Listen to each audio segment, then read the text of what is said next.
Hello সবাই কেমন আছেন? আশা করি সবাই অনেক ভালো আছেন। অনেক দিন পর আবার ভয়েস ভিডিও দিতে চলে আসলাম। তো এই যে দেখুন আমার শ্বশুরবাড়ির মানে বাসার পাশেই একটা কাঁঠাল গাছ আছে। দেখেন কি পরিমাণ কাঁঠাল হয়েছে, মানে এত পরিমাণ কাঁঠাল হচ্ছে এই যে নিচ থেকে উপর পর্যন্ত দেখার মতো। আর এদিকে হচ্ছে চারিদিকে মানে কি বলবো জঙ্গল, কিন্তু জঙ্গল হলেও দেখতে বেশ সুন্দর লাগছিল এবং ওই জায়গাটা খুবই ঠান্ডা ছিল।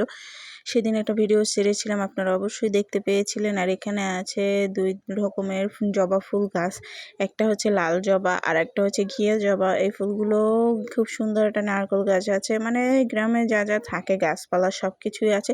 তো চলুন এখন আপনাদেরকে নিয়ে যাই আমি আমাদের শ্বশুরবাড়ির সামনের দিকটা।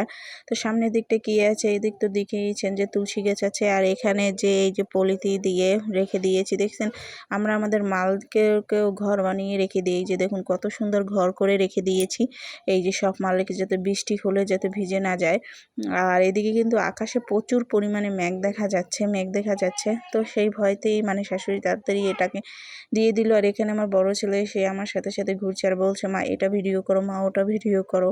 তো আর ছোট জন আছে, এই যে দেখুন ছোট জন, যেহেতু সে খালি গায়ে ছিল তাই তাকে আর বেশি ভিডিওতে আনলাম না। আনলেই পরে আবার তো ফেসবুকের তো এত দোষ যেটাই ধরে সেটাতেই পলিসি ইস্যু বসিয়ে দেয়। তো যাই হোক, এখন আপনাদেরকে দেখাবো আমরা মাল কোথায় পুরি। তো এটাকে বলে পুনঘর।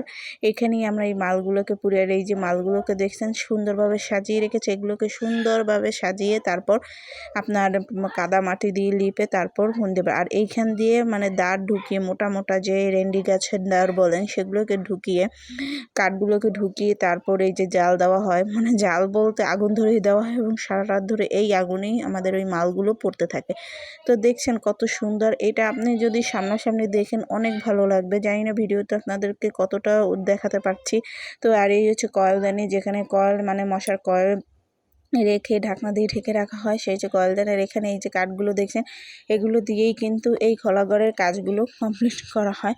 তো এটাকে কিন্তু আমাদের দেশে পুনঘরও বলে এবং খলাঘরও বলে। তো ওই যে খলাঘর বলতে বলতে যেটা চলে আসে সেটাই আপনাদের সাথে শেয়ার করলাম।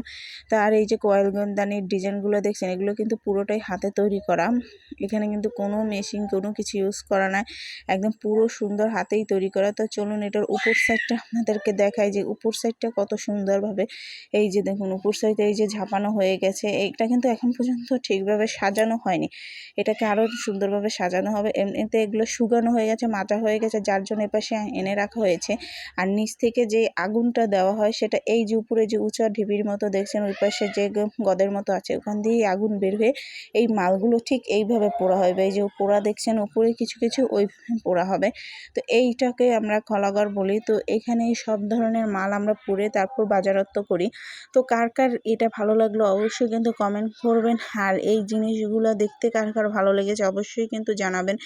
আর এই কলদানিগুলো কিন্তু ব্যাপক চলে, মানে কি বলবো, অনেকে আছে কলদানিতে রাখে না, অনেকে শুতে অনেক থালে থুলে প্লাস্টিক জিনিসে রাখে, সেটা রেখে একটা কলদানি কিনে কলদানি রাখা কিন্তু অনেক ভালো। তো যাই হোক, এখানে এই যে দেখছেন ওই উপরে যেগুলো দেখছেন এটার উপরেই কিন্তু মাল দিয়ে পুরো সাজানো হবে। তো আপনাদেরকে সাজানোটা শেয়ার করতে পারলাম না, কারণ এটা সাজাতে আরও কিছুদিন দেরি হবে।